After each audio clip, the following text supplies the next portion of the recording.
What's up, fam? I'm here. I'm here. I'm back. Um, there's just so much been going on. I've been working. I've been working on a couple of books, so I've been kind of busy. But there's a lot that's been going on, and I just had to come to y'all with some of this new stuff, some of this breaking stuff, and just give you my little 2 cents about it. But yeah, there's a whole lot going on right now. I hope everybody's doing well. I hope everybody's staying safe. I hope everybody's being smart, and I hope everybody is staying up with the new black media and staying on top of everything that's going on. Now, if I cough a little bit in this video, if I sound a little nasally or congested or whatever in this video, don't pay too much attention to it. I just got a bad cold. And no, it's not the COVID. People do just have bad colds now. Everything trying to turn everything into something about COVID, and they forgetting that there are other stuff out. There's always other stuff out there. But anyway, let's get into some of this stuff that's going on. And the first thing that I want to talk about is I want to talk about what's going on in Louisville. As some of you as you may or may not know, Kenneth Walker did a interview with Gayle King, and he was explaining what had happened that night and all of that. And they had this thing going on with these grand jurors, and one specifically, well, two of them actually have lawyered up and filed motions to ask to speak and all of that. And at first, Daniel Cameron, the AG of Kentucky, at first he said, well, let him speak. He didn't mind the grand jurors speaking and all that kind of stuff, because he was just so sure, and he was confident in the case that they had presented to the grand jury. Well, then he switched that up as more evidence started coming out. He switched that up, and he tried to file a motion to keep to make the judge to keep the judge from allowing the grand jury to speak publicly. Well, the judge has made her decision. See, that's what I'm talking about. And this is the decision that the grand jury made. Now, I got this out of lawandcrime.com. And in this article, the one thing that I don't like about this article is they are doing a lot of what the mainstream media is doing, and they are insisting on telling this lie that Kenneth Walker actually shot Sergeant Mattingly, when the ballistic reports themselves have come out, and those ballistic reports have pretty much said that they cannot definitively say for sure that the bullet that shot Mattingly came out of Kenneth Walker's gun, which essentially means he didn't shoot him, because there's no way he shot the man and the bullet doesn't match his gun, and ballistics would show that. Okay, so basically that's just their way of trying to get around coming straight out and saying that Kenneth Walker's gun was not the gun that fired the bullet that shot Sergeant Mattingly.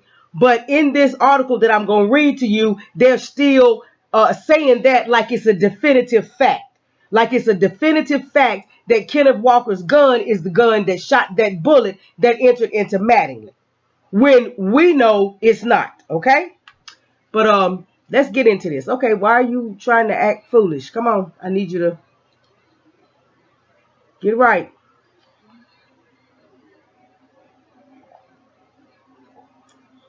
I'm just maximizing my page, y'all. You know I like to maximize my page.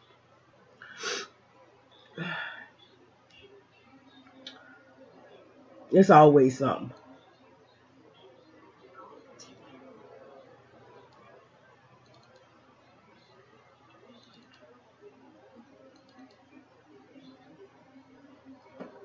Is this gonna do it this time? Okay. Again, like I said, this is coming out of lawandcrime.com. It was by Colin Kalmbacher. Yeah, Kalmbacher, October the 20th, 2020. Kentucky judge criticizes AG Donald Cameron's theatrical objection, allows Breonna Taylor grand jurors to speak about case. A grand juror in the Breonna Taylor case was given permission to speak freely about what occurred during those secretive and controversial proceedings conducted earlier this year. This is a rare and extraordinary example of a case where, at the time this motion is made, the historical reasons for preserving grand jury secrecy are null. Jefferson Circuit Court Judge Annie O'Donnell wrote in her Tuesday opinion and order. And if you'll remember, there's another woman judge involved in this, and that was this Shaw woman. This Shaw judge, she was the woman that signed for them to get the search warrant.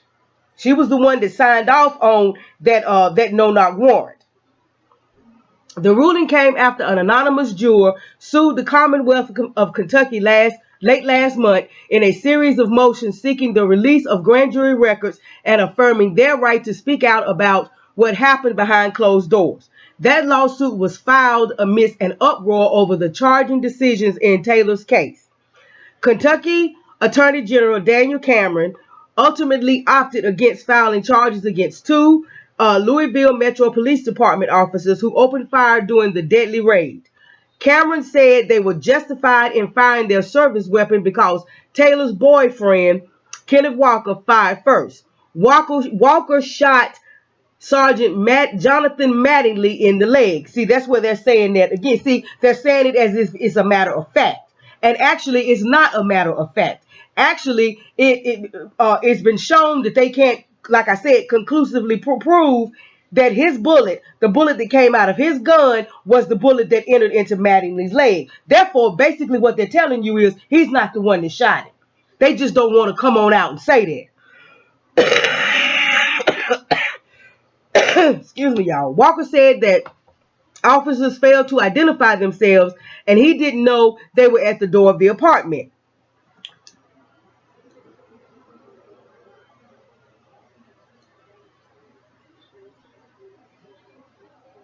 Cameron said that there was a witness that said police did announce themselves at the door. That witness changed his story after initially saying nobody identified themselves. Only one officer, former Detective Brett Hankinson, was charged with 3 counts of wanton endangerment in the first degree, a felony with a maximum penalty of 5 years in prison and or a $10,000 fine. Criticism followed, and an anonymous grand juror apparently felt that Cameron's comments about the case at a press conference did not accurately describe what happened behind closed doors. Cameron's office filed a motion in opposition to the release of the grand jury's records, but was ultimately unsuccessful. In objecting to this motion, the Attorney General speculates that allowing this grand juror to speak may compromise Brett Hankinson's right to a fair trial, the court said.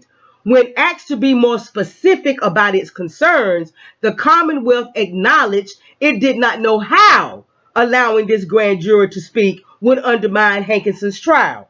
Therefore, this court cannot find that this concern is founded in reality. See, that's one of the things that they used to try to keep the grand juror from being able to speak out. The judicial upbraiding, which characterizes Cameron's objections to the release of grand juror material as theatrical, continues on for a bit longer. Emphasis in original. The Commonwealth also asserts that the released information about the grand jury proceedings in this case would destroy the principle of secrecy that serves as the foundation of the grand jury system. To be clear, this court's ruling on this motion is applicable only to this case. Further, when considering the Attorney General's swift compliance with the trial's court order to release the grand jury recordings, coupled with the Attorney General's multiple public statements and characterizations about the grand jury and the resulting indictment, the Commonwealth objection now reads as theatrical, Sturm und Drang, whatever that's some kind of legalese. Judge O'Connell's order specifically allows any grand jury to speak out about what happened when Cameron and his team presented their investigation, including parts of the proceeding not already committed to a recorded medium, meaning the shroud of judicial secrecy has been all but entirely lifted in this case. So not only can they talk about what we've already heard in the judicial recordings that and audit in the audio that has been released, they can talk about everything. They can talk about anything, whether the public has already heard it, whether it's part of what's already been publicly released or not. They can talk about all of it. As applied in this case, this court finds that the traditional justifications for secrecy in this matter are no longer relevant and that the ends of justice require disclosure, the ruling says. The order offers a summary explanation for why the typical secrecy proceedings should be made available in Taylor's case. Now, this is the reason the court gives why the secrecy doesn't hold up in this particular case. There exists additional interest to consider in making this decision. The interest of the citizens of the Commonwealth of Kentucky to be assured that its publicly elected officials are being honest in their representations. The interest of grand jurors whose service is compelled to be certain that their work is not mischaracterized by the very prosecutors on whom they rely to advise them. Because you have to understand that the prosecutor is there as an advisor to the grand jurors. He's not there to be working or to be helping the defense out in any kind of way. He's there simply as an advisor and as counsel to the grand jurors.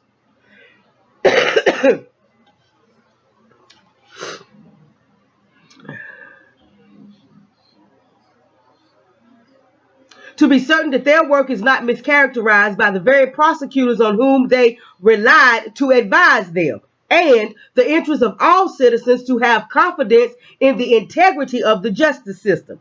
Considering those interests, there is no doubt that justice requires disclosure of the grand jury proceedings in this case. Now, in this ruling, this Judge O'Connell makes it clear that this ruling is about this particular case and that it does not expand, it can't possibly expand to all grand jury cases. But this sets a precedent because this is something that's never been done before. So prosecutors will be a lot more careful now when they go into these grand jurors, especially when they go into these grand jury proceedings with the notion that, you know, they're going to try to steer the grand jury in another direction. They're going to try to steer the grand jury away from indictments and charges and all this, especially against these rogue killer police cops. This will make them think twice. This will make prosecutors, attorney generals, all of them think and judges and all of them that want to participate and want to be a part of that whole setup to try to keep these race soldiers that's going around killing black folks and all of this to keep them from being punished. It's going to make everybody that's a part of that whole process think twice. O'Connell goes on to say that there are not practical considerations that preclude against the release of the jury information. There can be little concern that additional witnesses will be deterred from coming forward, the order explains, before criticizing Cameron again. At least there is little concern that releasing the remaining undisclosed grand jury proceedings would create that effect. Rather, it is more likely that the already highly public nature of this matter, generated in part by the Attorney General's own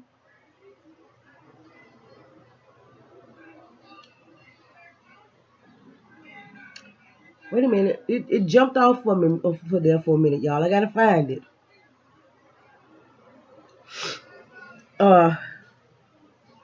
Rather, it is more likely that the already highly public nature of this matter, generated in part by the Attorney General's own press releases, interviews, and press conferences, and not the release of grand jury proceedings, would have that consequence.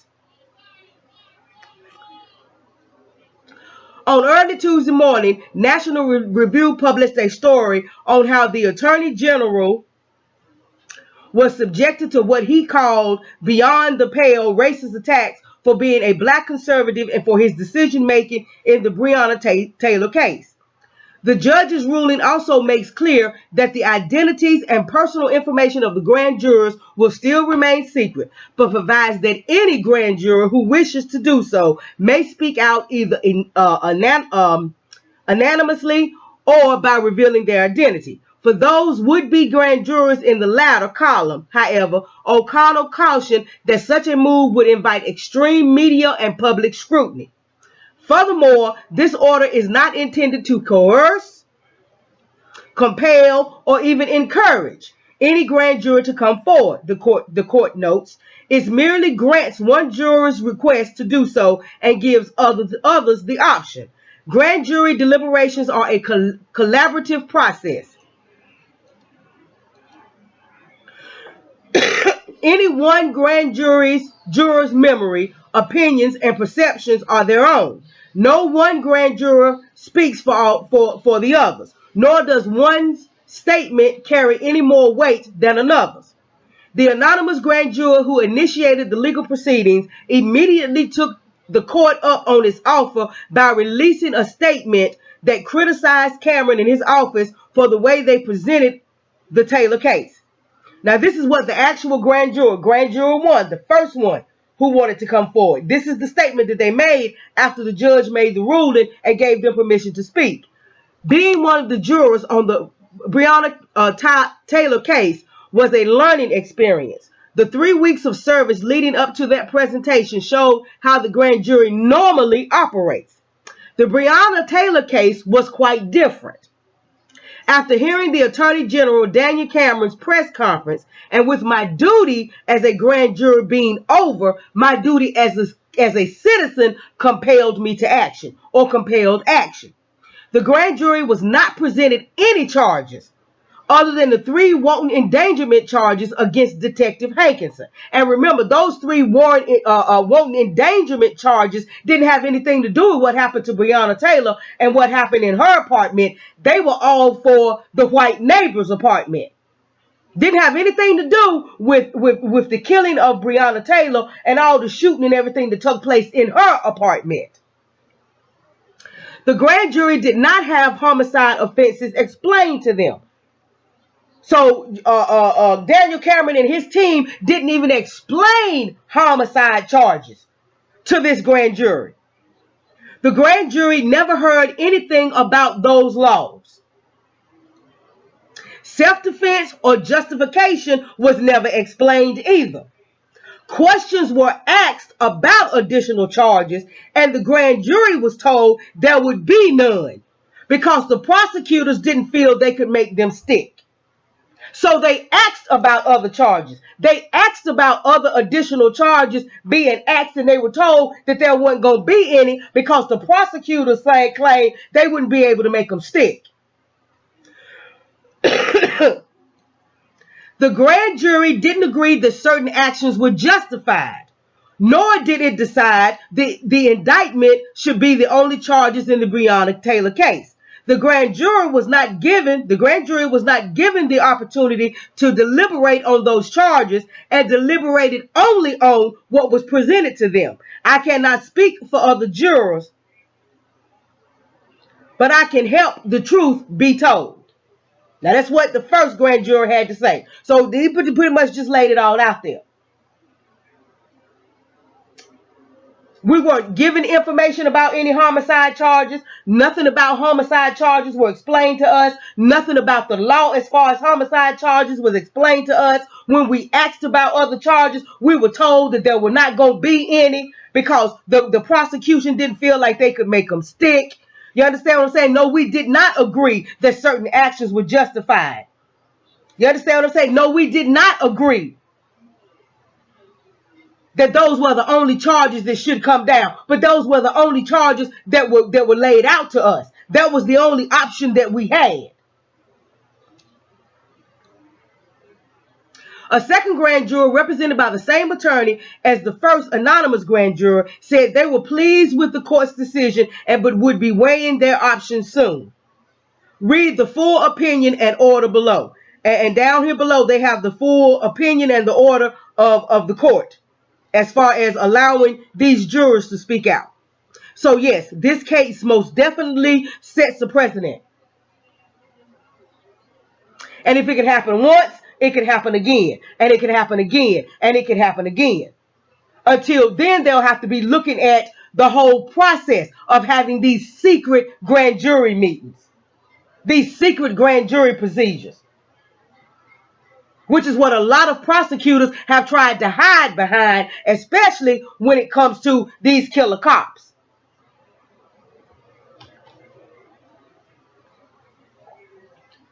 Now, just to refresh everybody's memory, I want to bring you back to January 5th, 2015.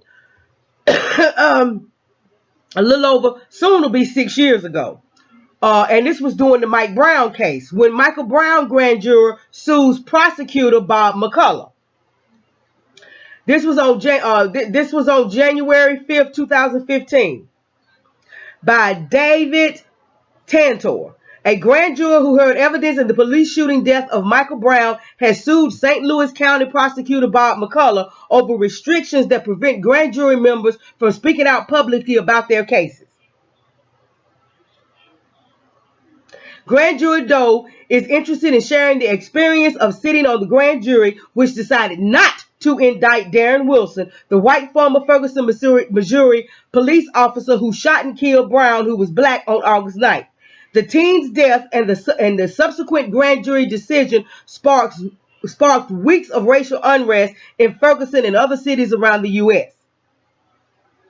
Grand jury Doe believes speaking out about the case could contribute to the current public dialogue concerning race relations, according to the lawsuit. In plaintiff's view, the current information available about the grand jury's views is not entirely accurate, especially the implication that all grand jurors believe that there was no support for any charges. So again, this is another one. This is another prosecutor that tried to act like, no. It's the grand jury that didn't want to bring charges.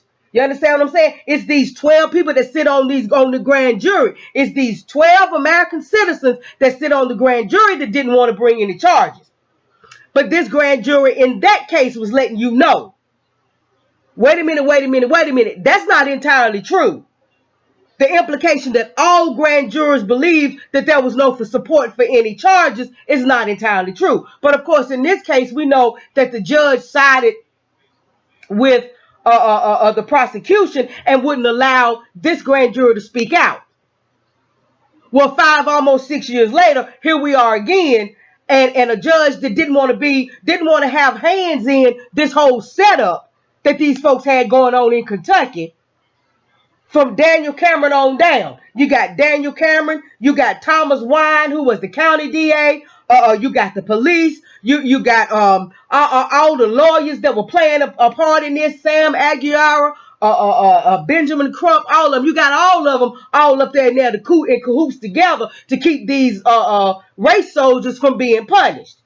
Well, you got this judge, this Annie O'Donnell, that was like, y'all not finna get me trapped up in this. Y'all not finna get me trapped up in this. Because I watch the news, I listen to the news, I listen to what's going on too. And what I'm hearing and what I'm understanding is that the truth is going to come out whether I give these people permission to speak or not. The truth is going to come out. So I'm not going to say that this judge did the right thing because it was the right thing to do, or the judge did the right thing because this judge didn't want to be caught up in this firestorm, this mess, this whole clean sweep that's about to take place. But whatever the case may be, this judge was determined that she was going to be sitting on the right side of history.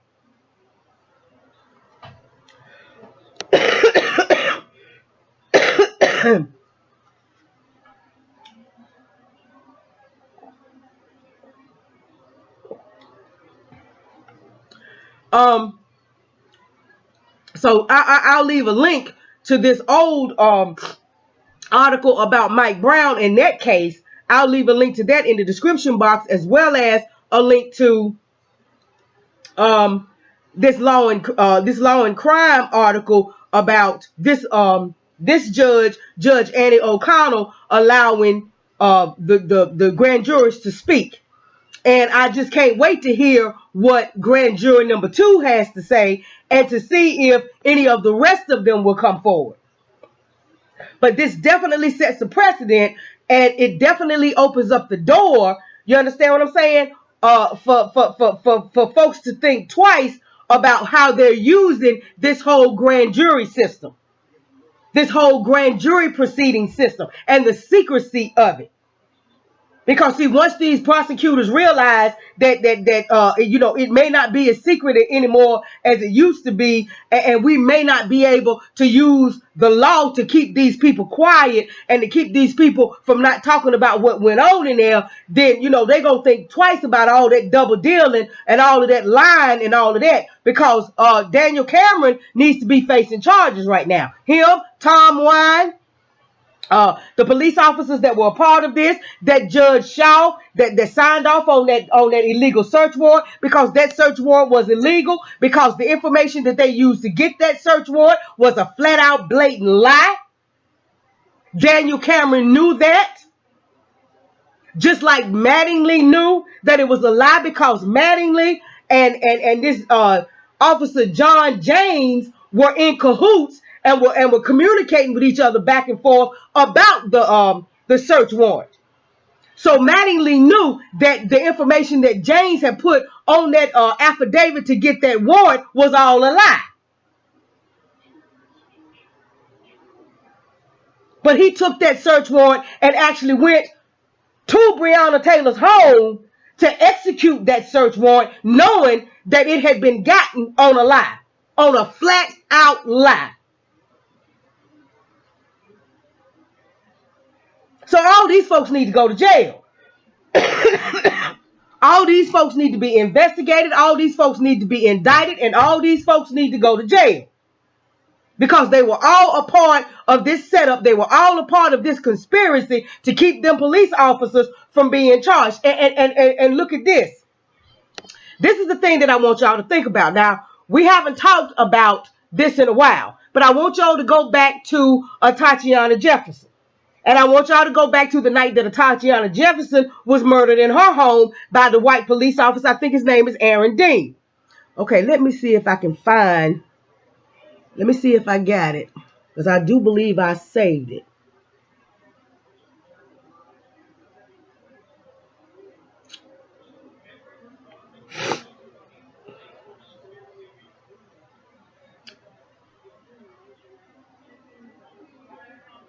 But I can find it right now, right quick. Hold on.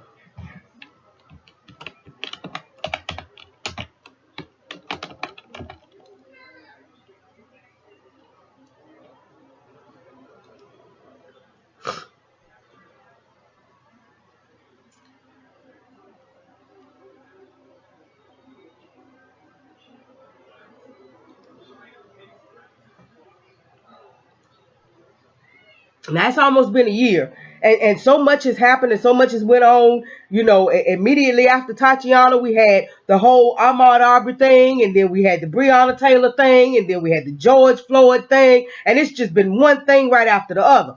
But understand this. I want y'all to understand this. And this is and mainstream media did not do a whole lot of publicizing this. They didn't, because they didn't want to bring any attention to it, or whatever the case may be. The next thing they was talking about the COVID thing and all this kind of stuff. But I want to bring attention to the fact that in December, former Fort Worth officer Aaron Dean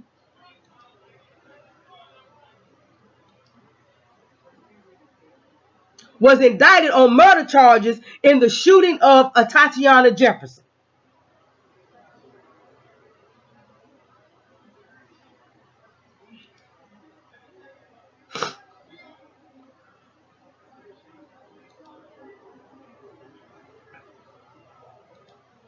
Yes, indeed. Yes, indeed. He was indicted in December of last year. He was indicted for killing her. And everybody's in an uproar right now because this whole COVID delay thing, they're using this whole COVID thing to delay his trial.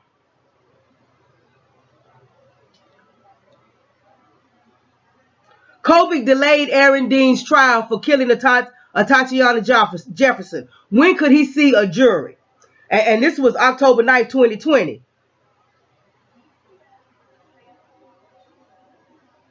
It's been nearly a year since ex-Fort Worth police officer Aaron Dean was arrested and charged with murder for shooting Tatiana Jefferson on October 12, 2019. But he has yet to be tried on the charge.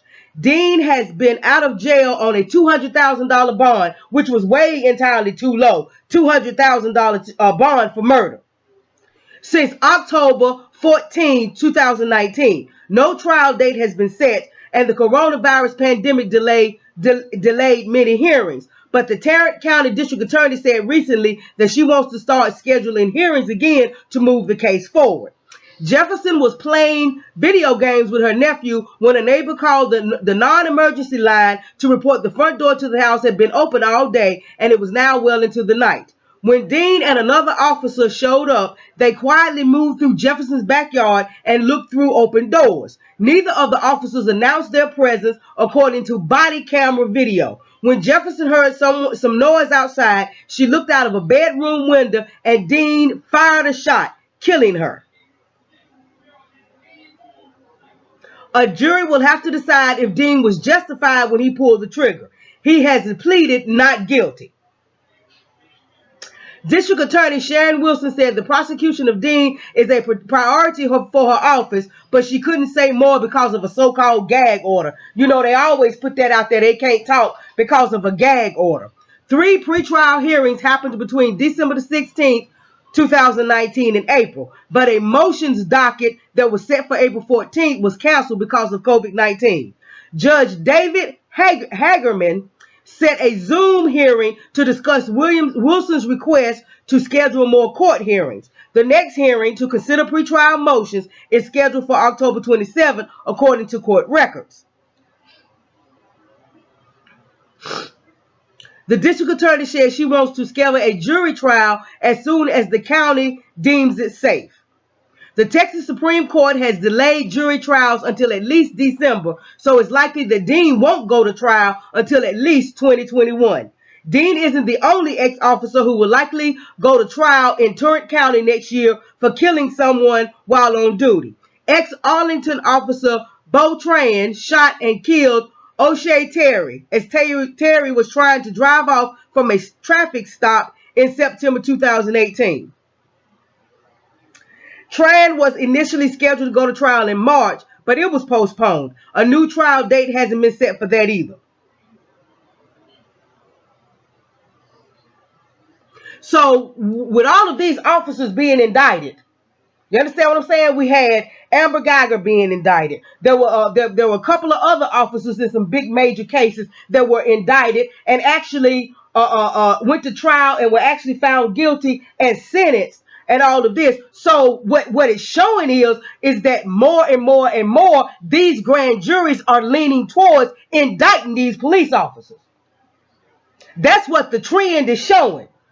Is that more and more, if they go in there and they just present the evidence like it's supposed to be to the grand jury and give them the proper options, give them the proper instructions, advise them the way they're supposed to advise them, is leaning more towards, yeah, these officers actually end up being indicted.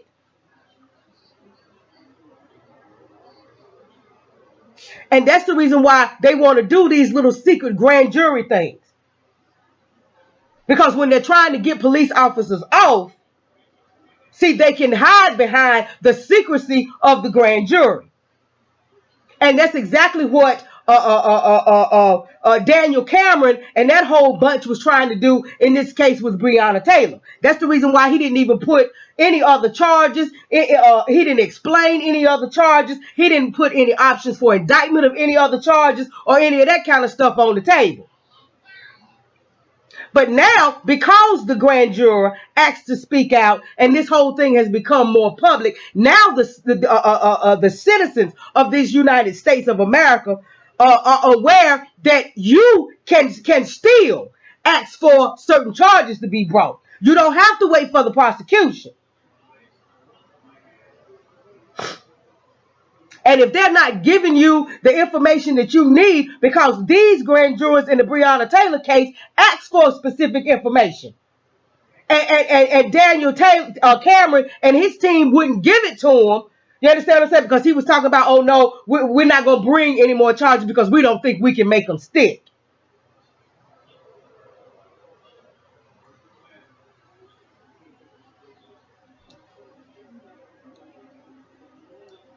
So see, understand, in some of these places where the prosecutors are really doing their jobs and they're really doing what they're supposed to do, and they're just handing these grand juries the real information, just handing them the facts, you understand what I'm saying? And putting these charges out there on the table and explaining the charges and letting them know that, yes, you can indict for this and you can indict for that and all of that. These grand juries are actually leaning towards indicting these race soldiers.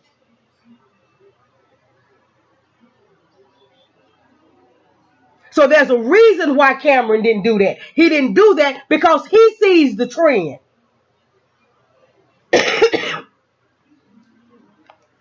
He sees the trend. He sees that they're leaning towards actually indicting these race soldiers on murder charges. And he had to avoid that at all costs.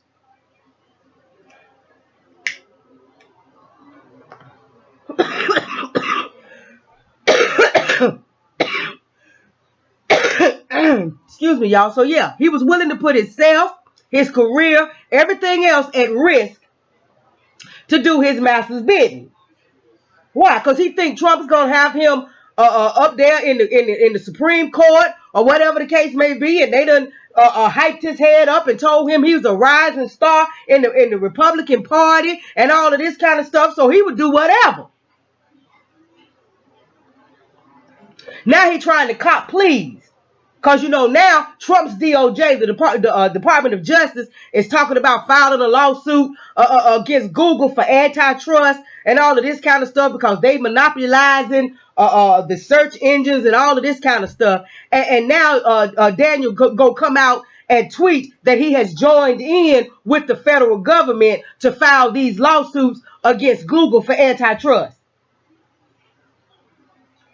So he copping pleas now. He trying to get, you know, everybody's attention. You know, I'm sinking over here. I'm sinking fast. You know, even the judge specifically had some very choice words for him in this order that she did when she gave these jurors permission to speak out. She had some very choice words for him. So, you know, I'm afraid his friends ain't gonna be able to come and rescue him from this. So yeah, everybody in Louisville, everybody in Kentucky, all over the state of Kentucky, everybody needs to be calling for this man's resignation, and they need to be calling for him to be investigated and him to be indicted. Along with Thomas Wine, the Jefferson County Commonwealth District Attorney, you need to be calling for him to be investigated and for him to be indicted. All of them need to be brought up on charges. Every last one of them need to be brought up on charges because this whole thing was a collective setup. They were all in cahoots with it together. And the reason why is because, like I said, if you look at the trend, when given the right information, when given when we're presented with the right evidence, when presented with the right set of instructions, when having these laws and these codes and all of this kind of stuff explained to them the right way, these grand juries are leaning more and more and more towards indicting these race soldiers on murder charges.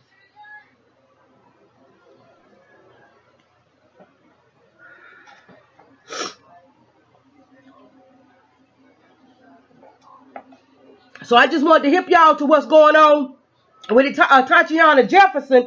And, you know, there might be people that still don't even know that Aaron Dean was actually indicted for murder.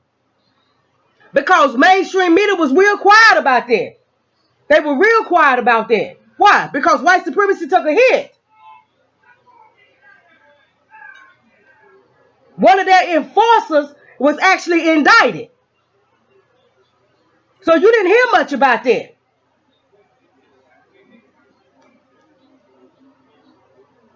But last year in December, he was indicted on murder charges.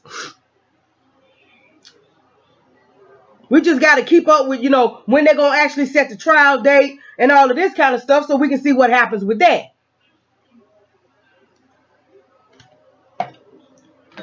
So that just shows that without all of this interference from these crooked prosecutors and all of that, without all of this interference from them and these crooked judges and all of that, if you just present these facts to the grand jurors and let them see the thing the way it really went down, they are starting to lean more towards indicting these police officers for hard stuff, for murder. So I just wanted to bring y'all that information. Now I want to go into something that's going on. Jamil Hill got on Twitter, and I don't know much about her. I've listened to what Tarika said about her, and what Jason Black has said, and what Professor Black Truth has said, and I've gone through and I've looked over some of her tweets, and and I've done a little research on her. We know who her father is, and all of this kind of stuff. But what I found out is, she tweeted October the 20th at 7:56 a.m. She was up early in the morning tweeting this bullshit. 7:56 a.m. October 20th, 2020. I have increasingly found that many black men just want better access to patriarchy. They don't actually want it dismantled, right? And she did some other tweet where she came on there talking about it was some kind of different energy when it comes to voting between black men and black women. Okay, well, again, this is part of this whole thing that the Democrats are going through, and they've doubled down on it since Ice Cube came out, and we found out that Ice Cube went to the Democrats. The Democrats said, well, wait till after the election, and we'll talk to you about your plan after the election. And the Republicans said, well, come on, let's sit down, let's do some talking now. So now everybody wants to be out, say they calling Cube a coon and all of this kind of stuff. All these brainwashed folks, it's really sad. It's really sad to see that this many black folks are still that brainwashed, are still that steeped in the slave mentality, and are still willing to sacrifice themselves for the sake of the Democratic Party. But anyway. So, and it's a part of this ever increasing thing that we hear growing in momentum every year of blame the black man. So this is the hashtag that they're saying that they got going out now, blame black men. Because supposedly if Biden and Harris loses, it's supposed to be all the black man's fault, right? Because the black man is no longer willing to just follow along and go along with. The black man is now raising some serious questions. The black man is now standing up. The black man has found his voice and he's using it. You understand what I'm saying? The black man has found his place and he's now operating in a position of power. He's operating in a position of authority. He's operating in a position of leadership.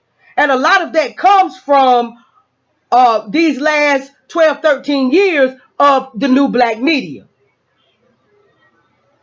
And having some of these folks who have been diehard and dedicated, constantly coming out, spreading this information, giving us these history lessons, taking us back to who we are, taking us back to our origins, letting us know that we ain't got to keep on dealing with this. We ain't got to keep on putting up with this. We do not have to pick one of the lesser of two evils. We can just decide that we don't want evil, period, and be done with the whole thing.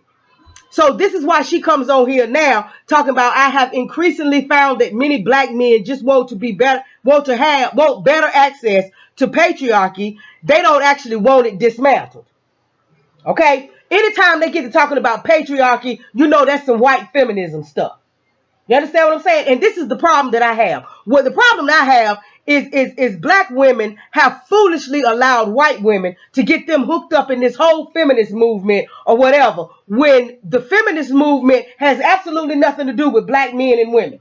It has absolutely nothing to do with the black man and the black woman and their relationship.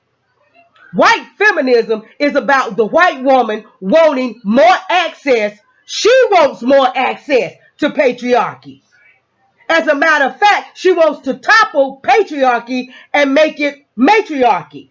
The white woman wants control over white supremacy. The white woman has mothered white supremacy and has fostered white supremacy and has raised white supremacy. You know, she has sold their Ku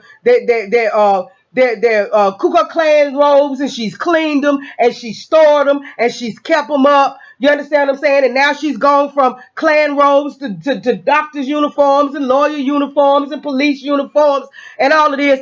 And now she feels like she's owed a certain bit of power as far as white supremacy is concerned. Because white supremacy at this point is still white male run. And she wants her position of power.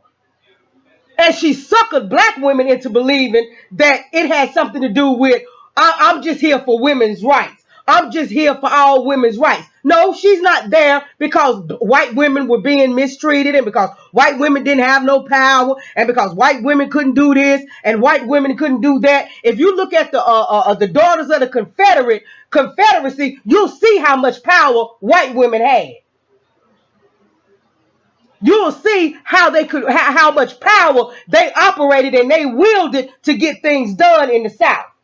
You'll see that it's because of them that you have all of those monuments sprung up everywhere in the South. It is because of them that you have this revisionary picture of history in all the southern textbooks and even in the northern textbooks. It's because of those daughters of the Confederacy and how much money they could raise and how much power they wielded with their influence and being from the right families and all of this kind of stuff. Remember, white women could own slaves. White women could beat slaves to death. That's the reason why they came up with that law. I can't remember the specific name of it, but it was some kind of law where you accidentally beat a slave to death. And that was because white women were beating so many black slave children to death. White women have always had power. White women have always been, they have always been one half of the population of the people that owned all the wealth in the United States. But see, they wanted more. They wanted power. They wanted that high power. They wanted that real position. That's what the Me Too movement was all about. The Me Too movement was not about bringing down white supremacy. The Me Too movement was not about changing the order of things. It was just about, can we get rid of the white man that's in power and put the white woman in power? That's what the white feminist movement has always been about. But now you got black women who have subscribed and been bought and brainwashed into this mess, into thinking that it's really supposed to be about women's rights and all of that kind of stuff. And they up arguing with black men. Like, when black men have ever had that kind of power? When have black men ever had the power to discriminate against anybody? When have black men ever had the power to be racist towards anybody? When have black men ever had the power to implement any kind of policies or any kind of laws or put in place any kind of systems that would discriminate or harm or oppress anybody? When has a black man really owned anything?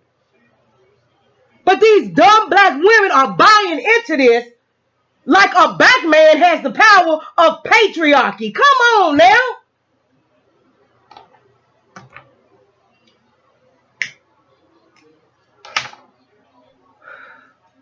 Just think about that. The black man that does not have the power to ensure his own safety. He ain't even got the power in America to ensure his own safety, to ensure the safety of his children. But But you got the nerve to come out your mouth with some foolishness, talking about I have increasingly found that many black men just want better access to patriarchy. They don't actually want to dismantle it.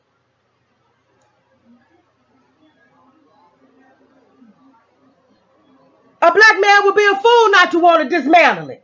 It's patriarchy that upholds and uplifts white supremacy. That's why right now you got two white, racist, old white men competing for the highest seat of white supremacy.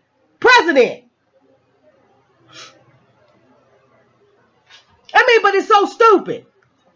But again, it's all a part of this campaign that if Biden loses, we just supposed to automatically blame the black man. You blame the black man for the ills of society. You blame the black man for everything that's going wrong in the world. The black woman blames the black man for everything that's going on in the black community. But yet, the black woman, according to Kamala Harris and the Democrats and some other people, the black woman is the backbone of the black community. Well, if you're the backbone of the black community and the black community sits now in shambles, what does that say about you? What does that say about you? Maybe you need to step aside and let the black man practice a little patriarchy so we can get this thing back together. But now everybody wants to be mad at the black man because the black man is tired of leading. I mean, it's tired of following. The black man is tired of being led. The black man is tired of watching himself and his children and everybody else being led to slaughter by these twisted, screwed up black women that don't know what's really going on. So they join forces with everybody against their own man. They join forces with LGBTQ against their man. They join forces with white feminism against their man. They join forces with the white supremacy against their man. They join forces with the white patriarchs against their man. They join forces with everybody against their man. Why? Because somebody has fooled them into believing that they know the right way to go.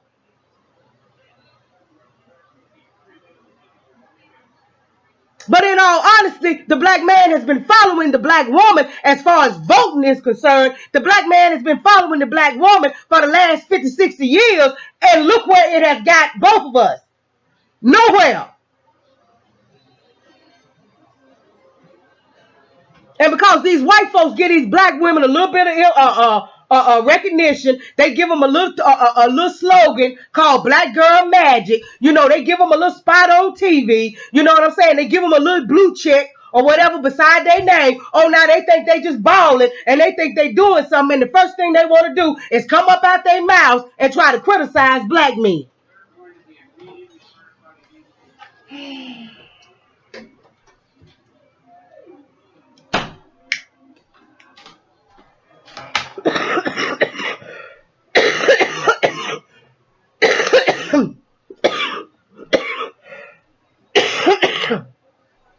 And again, this is not because the black man has done anything wrong.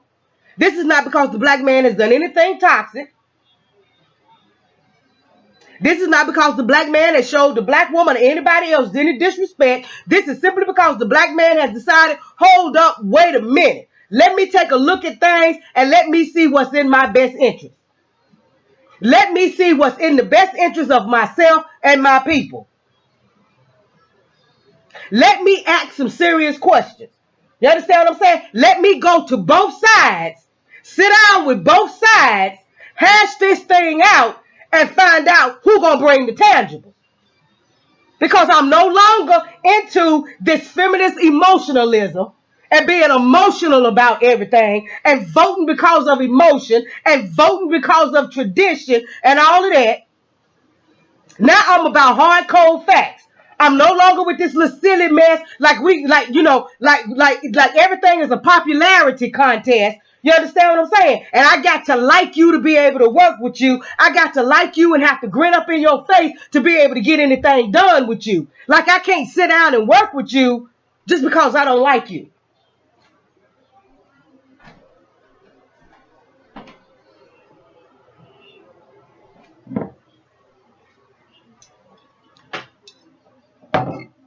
when you offering what's in my best interest.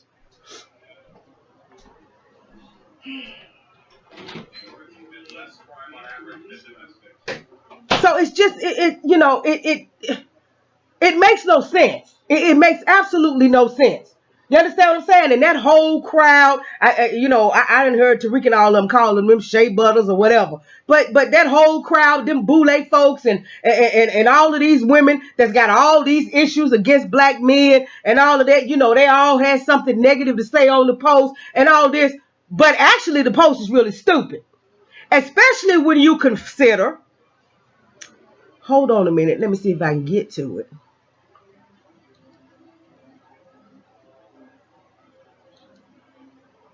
Where is it? I know it's in here because I just had it. And it'll show up on my it'll show up in the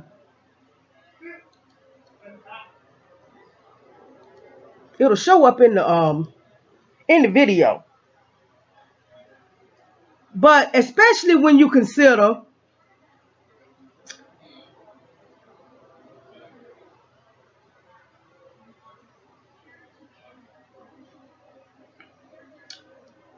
that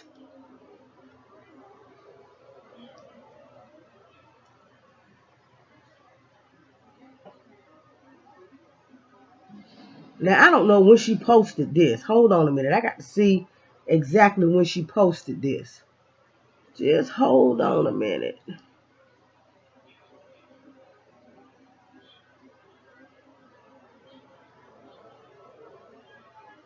It's a picture of her with Rob Gronkowski. Backs that thing up on you. When Ron Gronkowski or Gronkowski or whatever his name is, backs that thing up on you. And this was October the 20th as well. Terrain Walker, how close to patriarchy is this? Is what he wrote. And what he puts up is this picture that she has of this white man all dressed up in some kind of foolishness, rubbing his butt all up against her, and she just gushing. She just laughing. All you can see is her teeth. She got a laugh so big. So I guess it's the color of patriarchy that bothers her. I guess as long as patriarchy is white, it's okay with her. It ain't a problem to her for her until it starts darkening up a little bit. Cause don't look like she having no problem with this white man rubbing all up on her and all of this, and she thought it was so cute that she was gonna put it up on her Twitter line, Twitter feed, and all of that. When at Ron Gronkowski backs that thing up on you.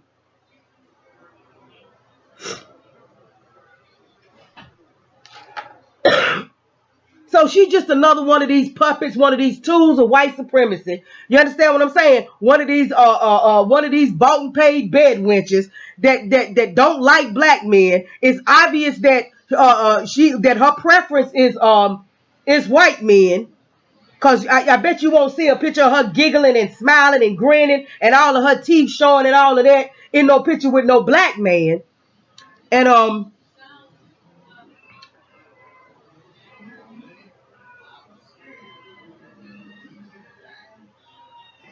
is it just me, or is there really different political energy between black women and black men? Yeah, there is. And there should be. Thank God it is. Thank God there are some black men that have finally decided, okay, it's time to get on code. It's time to wake up. It's time to start moving this thing off of the Democrat plantation.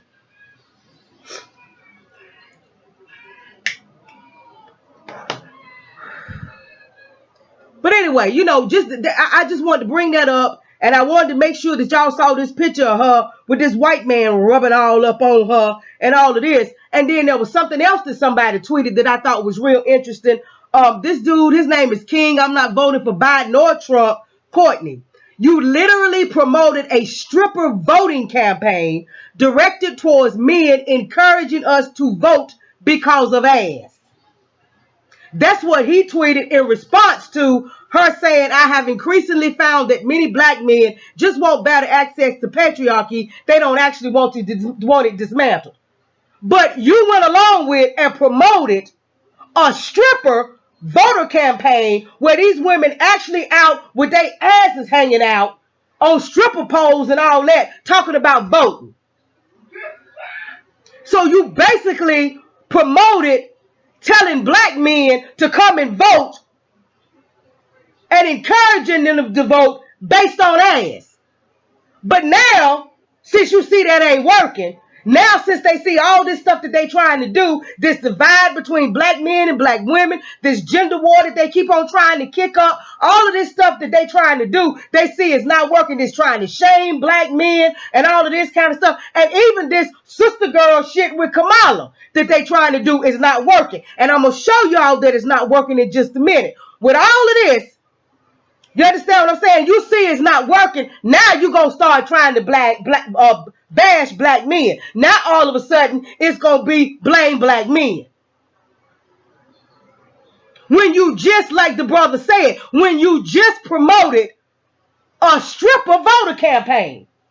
Where you had the strippers out talking about vote and why you need to vote and all this. And they dressed in their little stripper outfits with all their asses hanging out and all of this kind of stuff.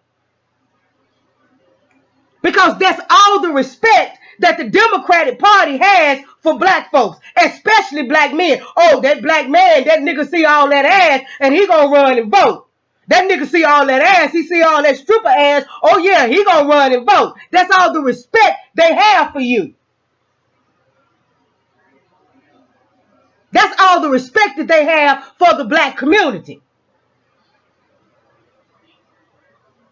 They can sit down, Joe Biden can sit down and do a whole interview with the likes of Cardi B. But when Ice Cube come to him with some serious shit, a contract with Black America, all of a sudden it's wait until we'll talk about it after the election. But he can sit down and have a whole interview with Cardi B. Because that's all the respect that they have for black folks, for the black community. And what did Cardi B used to be? A stripper.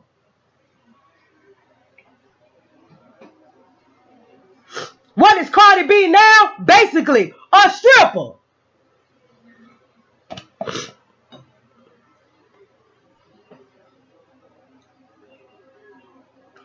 But this is what I found really, really hilarious. Now, hold on. I ain't finished. Now, you know, this would come out of something like The Root or The Griot or Madame Noir or one of those bought and paid for the Democratic Shield media outlets that don't give a damn about black people and are always bashing black folks and especially black men. Well, this came out of The Griot, and it came from Professor Black Truth's favorite so-called journalist, Jason Johnson. Jason Johnson now, a so-called black man. October 21st, 2020. To everybody tweeting blame black men, I see the Ice Cube in you. Whatever that's supposed to be. Opinion. We need to re-engage our problematic brothers. So see, because these black men are talking about we want tangibles. Because these black men are talking about we have a right to get something in exchange for our vote. Because these black men are saying we're not going to be taken for granted anymore. Because these black men are saying we're not simply going to vote for you because you're Democrat anymore.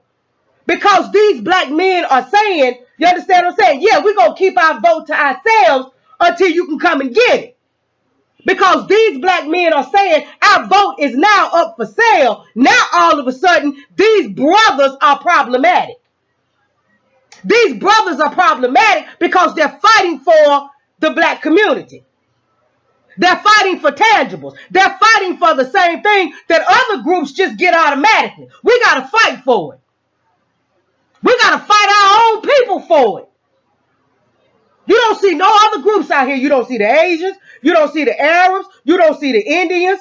You don't see the Jews. You don't see the white folks. You don't see the Latinos. You don't see none of these other folks out here tearing each other down, beating up on each other, and all of this kind of stuff when it comes to what we have a right to. and when it comes to getting something tangible for our vote, for our support. But all of these other groups have pledges that are being made to them. All of these other groups were getting tangibles, groups that can't even vote, groups whose votes don't even matter. LGBTQ ain't big enough to be a voting bloc. Asian Americans very seldom vote. Latinos more and more vote for Trump and Republicans. Illegal aliens can't vote. But all of these people are already getting tangibles. It ain't something that's just being discussed. They already getting them. They've been fighting now for years for all kinds of legislation to be passed, to put these people in special protective classes and all of this kind of stuff. Seattle just came down with a bill where they giving out millions of dollars of COVID relief to undocumented aliens in Seattle. Let me find that. I'll read it to you.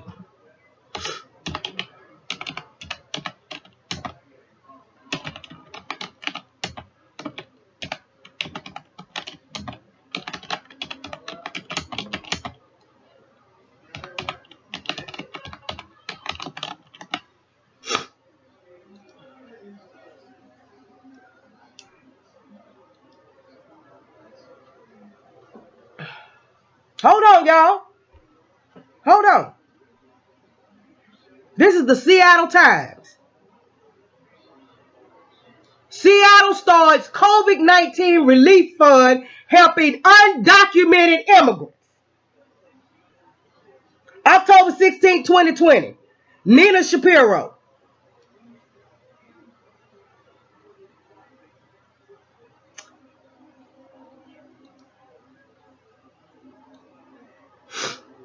Seattle launches a $9 million COVID-19 relief fund Thursday that will give cash grants to undocumented immigrants unable to access federal stimulus money.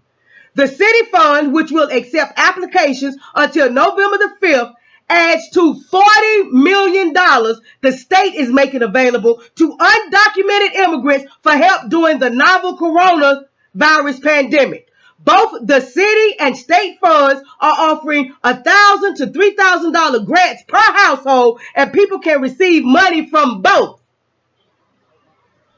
Only a small number of Democratic governors and mayors have created such funds for undocumented immigrants.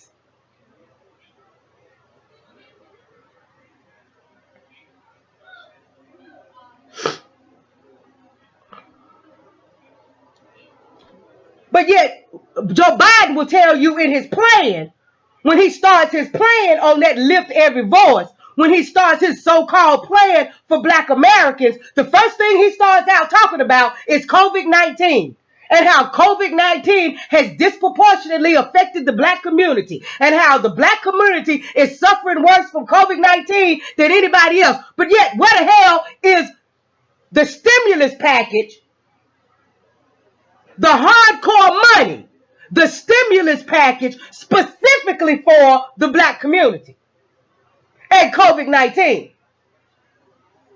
We don't have it. But Democrats all over the country in these different states are starting up. Gavin Newsom did it for the immigrants, for the undocumented immigrants in California. All of these Democrats are setting up all these little funds and all these kind of stuff on the state level and the local level for people that are here illegally, people that have no right to be here. Them being on this soil is a crime.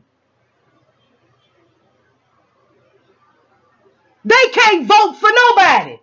They can't vote Democrat. They can't vote Republican. They can't vote for nobody, but they already getting their tangibles.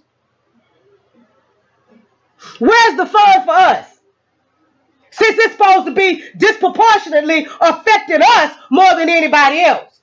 It's killing us at a higher rate than anybody else. It's affecting our communities more than anybody else. But ain't no damn body said nothing about setting aside no money for us.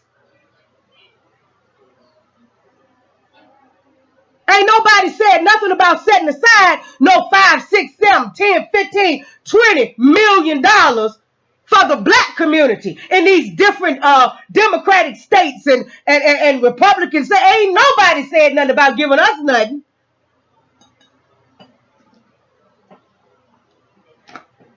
But they giving it to undocumented folks, folks who are here illegal. It's illegal for you to be here.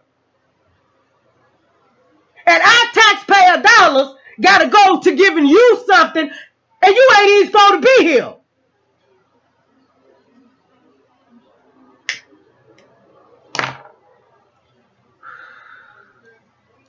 But everybody mad at black men because black men are finally standing up and saying no more of this.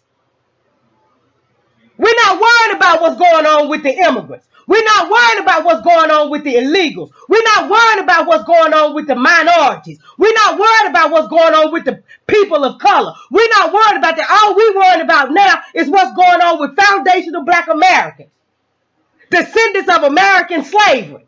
That's who we worried about. Now all of a sudden, according to Jason Johnson, these brothers are problematic. They're causing a problem. Why? Because these field niggas complaining. These field niggas is revolting. These field niggas is rising up and saying, oh, hell no, I'm getting off of this damn plantation. So they have become problematic. Why? Because they rocking the boat. So all of these black white supremacists, all these white supremacists with black faces, all these folks with black skin and white minds, all these folks that ain't interested in nobody but their damn self and what little crumbs and little nuggets they can get off master's table. See, we rocking the boat for them. And they can't stand it. Because all the little jabs that they've been taking, all the shit that they've been talking all these years, all the lies that they've been coming back passing on us, and it ain't working.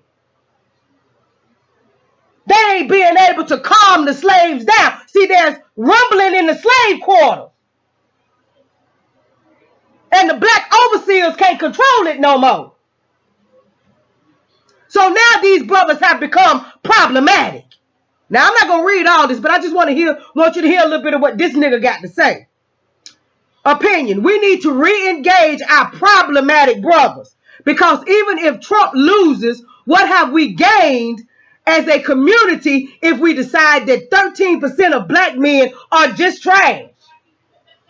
So just because I don't agree with Biden, just because I don't want to support somebody who is the father of the 1994 crime bill, and ushered in mass incarceration, and ushered in the prison industrial complex, and ushered in black folks going into slavery in this prison industrial complex, because I don't want to support this man who has always been a racist. And because I don't want to support Kamala Harris, who when she was the top cop, she let it be known that she was the top cop against black folks. Because I don't want to support these folks, now I'm trash. I'm problematic. I'm trash.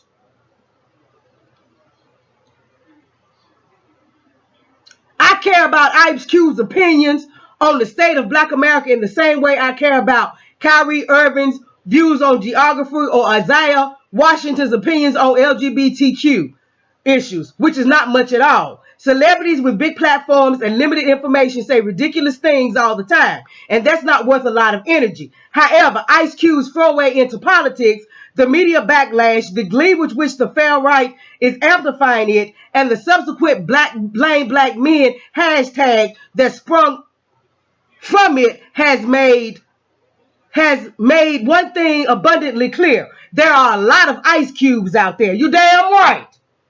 There's an Ice Cube in your family. There's an Ice Cube on your job. There's an Ice Cube probably on the phone next to you as you read this article. While it has become a weekly ritual to drag these men for filth online, it might actually be a lot more productive to learn how to teach them before it's too late. What the fuck can you teach us? What can you teach us? How to be a coon? be a slave.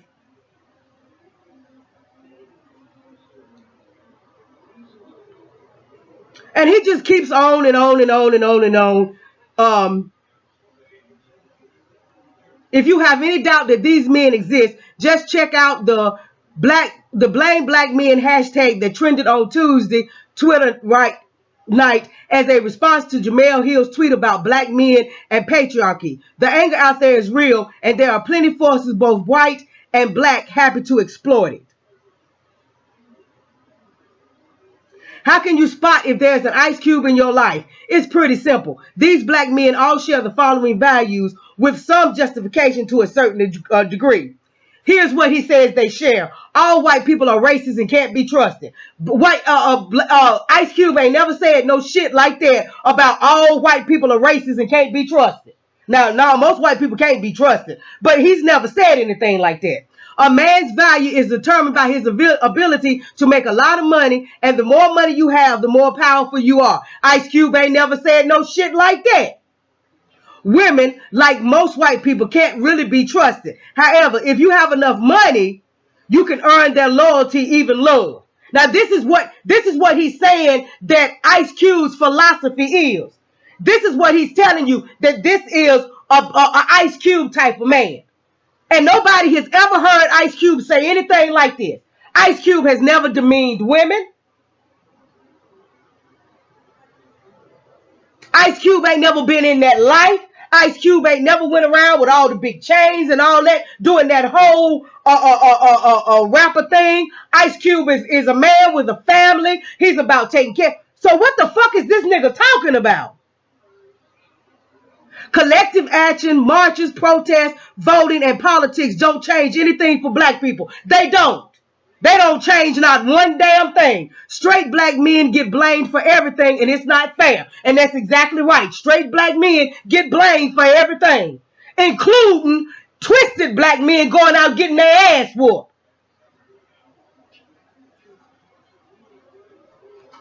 Because they done lied to somebody and made somebody believe that they something that they ain't. And when the man found out what they really is, he go in on that ass.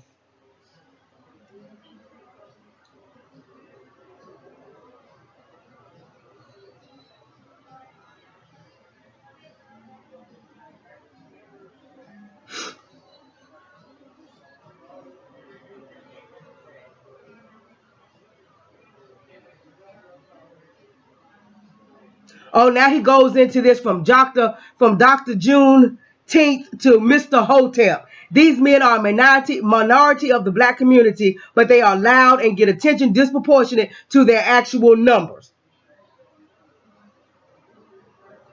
And then he tweets something that Roland Martin said because 50 Cent is supporting Trump. So see, these black men are not supposed to have opinions of their own. Just like Biden said. He said, we just one big black, we just one nigga. You know, the Latinos are all diverse and everything, unlike the African American community. And that's exactly what this nigga's trying to say, because we're not just one big nigga, because we don't all just agree to do the exact same thing all the time. Then that makes these men problematic. They hotep. It's something wrong with them. Again, he's saying black men are the problem. So I'll make sure to leave the link to this in the description box, and everybody needs to get on that bastard for this right here. This Jason Johnson nigga. I mean, I didn't know it was this many fucking coons in the world until I started on this kick right here. I did not know that black people were this brainwashed. That a man can't sit down, a man that has a contract that he's trying to negotiate. This man is in the music business. This man knows about negotiating contracts. This man has a contract that he's trying to negotiate. There are two possible people that can give him what he wants. He decides that he's going to go to each one of them to negotiate his fucking contract. One of them says, I like your contract. I like some of the things you got in it, but I ain't got time to deal with you right now. Wait and come back to me after the election. The other man says, well, I like kind of some of the things you say. Well, let's sit down. Let's have a little powwow. Let's see if we can work anything out. But you problematic, and now you got a nigga listing 5 things that describes you just because you sat down to have a negotiation with somebody. So what would this nigga have said to Martin Luther King when Martin Luther King was sitting down with that racist ass Lyndon Baines Johnson so that they could get the 1964 Civil Rights Act passed? What would this nigga have said about Dr. King? What would this nigga have said about Marcus Garvey when Marcus Garvey went and sat down and had a discussion with the fucking Klan? Back in I think it was back in the 1920s, early 1900s, somewhere along in there. What would he have said? But he ain't had a damn thing to say about Biden sitting down doing a fucking interview with Cardi B.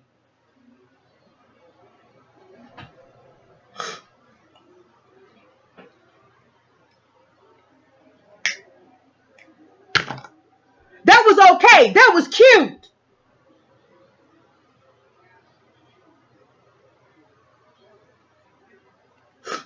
He ain't had a damn thing to say about all of this shit where Biden said on the first day 1 of his presidency, the first thing he was going to start working on was immigration. Then after that, LGBT.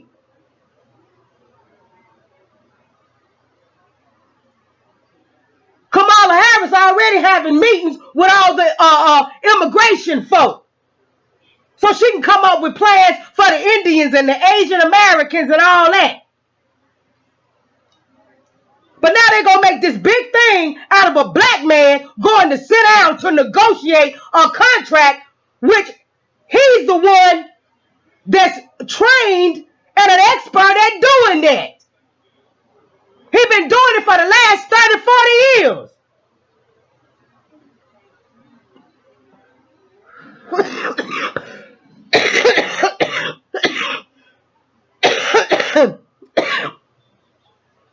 Now I'm about to close this. I'm going to leave this article. See, I don't want to talk about this nigga too much. He get me upset. I'm getting hot and that made me start coughing.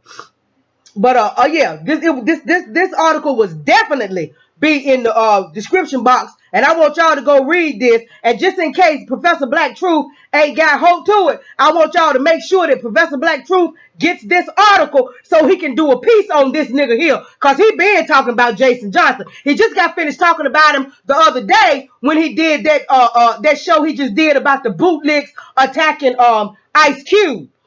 So this nigga comes in for some more. See, these niggas don't know when to stop. They don't know when to stop. That's the reason why we can't stop. That's the reason why we calling it no tangibles, no vote, and we got to stand on that. Not only have we got to let the white supremacists know, but we got to let all these black-ass bootlicks and collaborators know the gig is up. Y'all ain't gonna live off of us no more. Y'all think y'all living good because y'all getting y'all little nigga trinkets and we down here scuffling and scraping for everything that we can get, and y'all want us to stay calm on the damn plantation so that y'all can enjoy yourselves in the big house.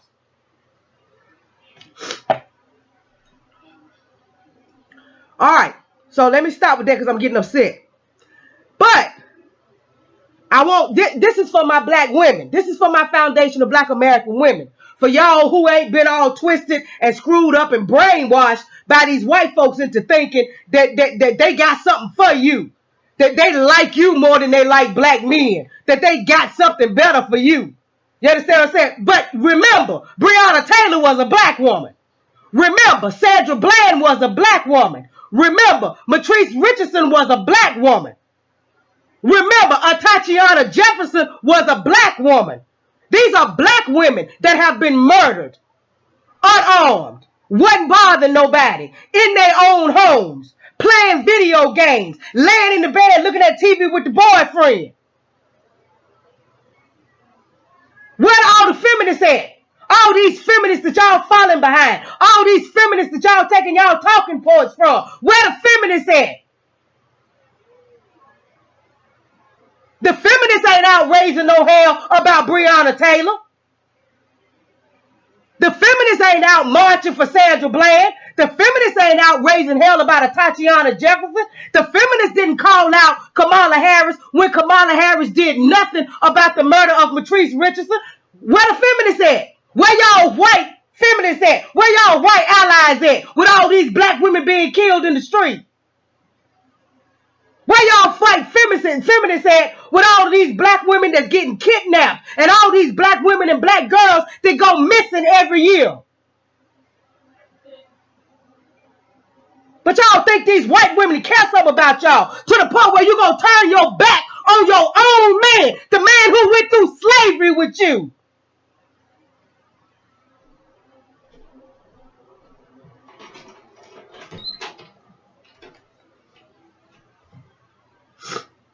Now, let me let y'all know what's really going on. Because you ain't going to hear too much of this on mainstream media.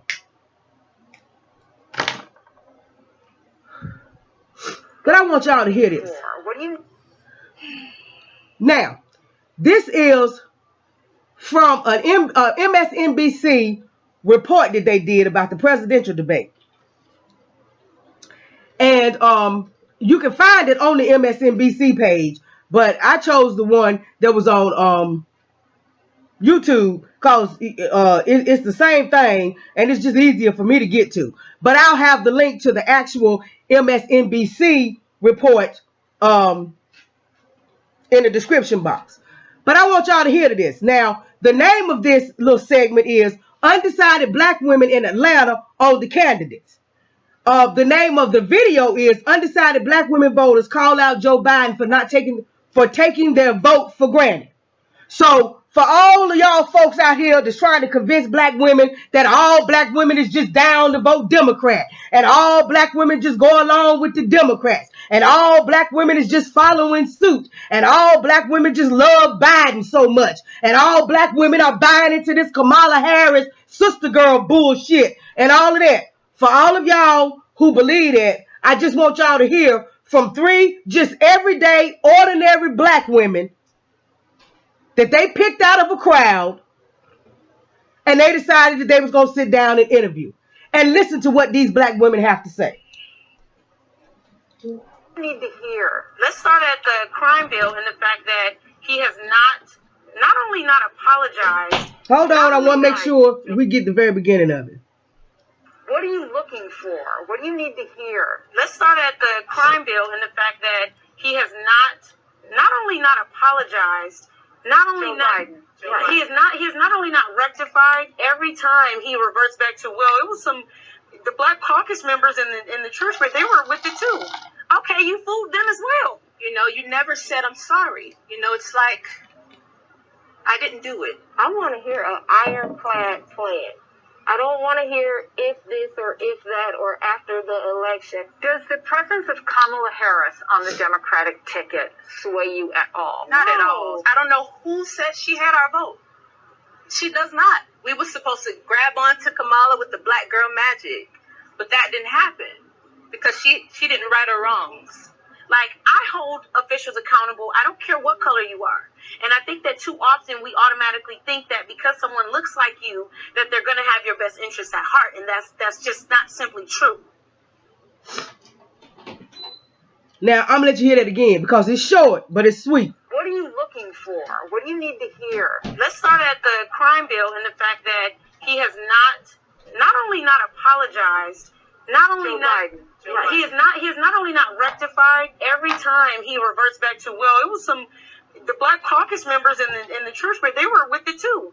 Okay, you fooled them as well. You know, you never said I'm sorry. You know, it's like I didn't do it. I want to hear an ironclad plan. I don't want to hear if this or if that or after the election. Does the presence of Kamala Harris on the Democratic ticket sway you at all? Not at all. I don't know who said she had our vote.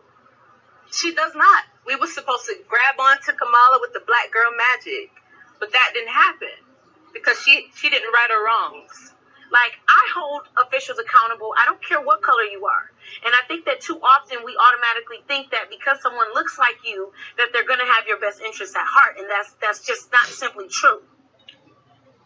Now, these are 3 women, 3 black women in Georgia. Now, I want y'all to hear. Hold on, I'm going to go find the clip from MSNBC because I had it, but hold on, here we go.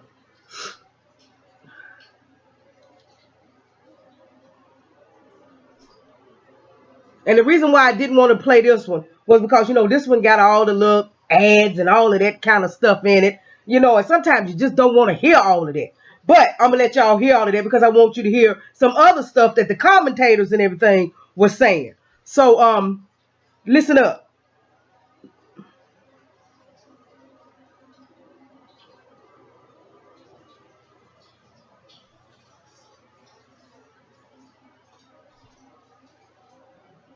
Do you know we are in the home stretch of the election, and believe it or not, there are still folks who have not decided how they will vote. One key group of voters that could sway certain states like Georgia, Wisconsin, or even Florida is black voters. Joining me now is NBC News' Chris Jansing, who sat down with a panel of undecided black women voters to talk about where their heads are going into tonight's final debate. Chris, what did you learn? Well, unlike these folks, and they've been lining up in Atlanta pretty much all day long in a steady stream, our folks say absolutely not for Donald Trump, but not sure about Joe Biden for a whole myriad of reasons. And at the top of the list, they are tired, they say, of a Democratic Party that they think has left taken black women voters for granted. Check it out. I am totally undecided. I'd write your name in at this point. Usually by now I would have voted already, but I'm just not comfortable with either one of them right now. What are you looking for? What do you need to hear? Let's start at the crime bill and the fact that he has not only not apologized, he has not only not rectified. Every time he reverts back to, well, it was the Black Caucus members in the church, but they were with it too. Okay, you fooled them as well. You never said I'm sorry. It's like I didn't do it. I want to hear an ironclad plan. I don't want to hear if this or if that or after the election. Does the presence of Kamala Harris on the Democratic ticket sway you at all? Not at all. I don't know who said she had our vote. She does not. We were supposed to grab onto Kamala with the black girl magic, but that didn't happen because she didn't right her wrongs. Like, I hold officials accountable. I don't care what color you are. And I think that too often we automatically think that because someone looks like you, that they're going to have your best interests at heart. And that's just not simply true. So what's going to get them to get in a line like this and cast their ballot for Joe Biden and not just skip that? Because they're going to vote. They might just skip the presidential line. And bottom line is they want specifics, and their advice for the former vice president tonight is don't try to play it cool. The president is going to be aggressive. You have to be equally aggressive, and you have to get your message out to folks like us so that we actually say, okay, I can get in line. I can feel good about voting for Joe Biden. What they see in their community, and they're all 30-somethings, Damon, is an enthusiasm gap. Not a lot of people who love the president. In fact, they had some choice words for him, but not excited about Joe Biden either. Yeah, I was gonna say it's been a consistent theme as I've seen throughout this that younger black voters have not been as quick to embrace Joe Biden as the older generation of African American voters. Chris Jansing, live for us in Georgia. Chris, thank you. So, that'll be linked in the description box. But I just wanted y'all to hear from, just some, hold on. Just some black women who are not being paid by the Democrats. You understand what I'm saying? Some black women who are not Democratic shields. Some black women who are not just, on the bandwagon for butter biscuits. But just some everyday average black women that are making it clear that, first of all, they're not just jumping on the bandwagon because of Kamala Harris. Kamala Harris still has some major issues that she has to deal with. She has some questions that she's gonna have to answer, and you know she's gonna have she gotta right her wrongs. And folks are really looking at her record. They're not looking at all of this, whether she black or whether she white or whether she Indian or Asian or whatever. They are looking at her record, just like Joe Biden. They are looking at his racist record. After his 47 years in office, his racist record stands out and screams louder than anything he might be saying right now. So understand, all of these people that are trying to convince you, just trying to convince you that the Democrats just have all the black women's support, and that all black women are just falling at the feet of the Democrats, and all the black women are just falling for this bullshit with this sister girl magic thing with Kamala Harris, just because she talking about she went to a HBCU and she was in a sorority and all of that. That's a bunch of bullshit.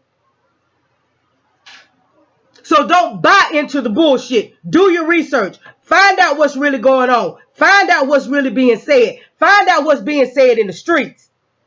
Because, see, that's what they're trying to keep you from finding out. They're trying to keep you from finding out what's really going on in the streets and how black people at the grassroots really feel. And that's the reason why the new black media is so important, because what you getting there is you getting it from the street. You getting it from the grassroots. So I just wanted to bring y'all this. It's been a minute since I've been here, so I might have stayed a little bit longer than I intended to. And yes, I got a little loud, but you know, this whole thing about blame black men, I'm kind of sick of that. They keep putting targets on black men's heads, and I'm just about sick of that. Black men are targeted enough in this country. The last thing we need is for black women to jump out and start targeting them with stupid shit. And this whole patriarchy thing is stupid as hell when it comes to black men. So all the links to these different articles and all of this and the videos and all of that will be in the description box. Y'all please get down there in that description box. Look up this stuff, read these articles, look at these videos, do your own research, know what's going on, and be prepared. Be prepared for anything, because we done already told you that the closer we get to election, they're going to start throwing out these distractions. They're going to start throwing out all kinds of shit. But we have got to stay on point. We have got to stand on our square. No reparations, no vote. No tangibles, no vote. It's just that simple. Sit this bitch out and let the white folks figure it out. Let the white folks and they bootlicks figure it out. But us other folks that's about some serious shit, we need to sit this out, and we need to be worrying about what we're going to do within our community while they figure all that other shit out. But that's all I got for y'all. Please like this video. Please share this video. Y'all please have these conversations. Like I say, don't just have these conversations on social media, but have these conversations with your family, with your friends, with the people that you work with the folks that you hang out with. Let everybody know what's going on. Now, hopefully, everybody understands the reason why this hashtag blame black men is supposed to be trending and all of that. And make sure, because I'm gonna post this to my Twitter, and I'm gonna tag Professor Black Truth in it. But make sure that Professor Black Truth finds out what Jason Johnson, this little opinion piece that he put in the Griot about this blame black men, and how he has this list of the so-called ice cubes that you might be running across, and how all of a sudden black men that are challenging the status quo and black men that are challenging the system and challenging things as they stand have all of a sudden become problematic brothers. So we want to make sure that we get Professor Black Truth on that so that he can give us his opinion on all of that. But you know, y'all, I thank y'all so much for subscribing to the channel. Those of you who are not subscribed, please subscribe to the channel. Please hit that bell notification so you can be notified when we upload videos. I'm gone. I don't know when I'll be back, because this is my grandbaby's weekend, and I'm still working on some books, so I don't know when I'll be back, but I'll be back soon. But this is what I just wanted to leave y'all with, so y'all continue to be safe. Please get on code, stay on code, continue to be smart, continue to support and listen to the new black media, and I'll get with y'all soon. Y'all have a good night.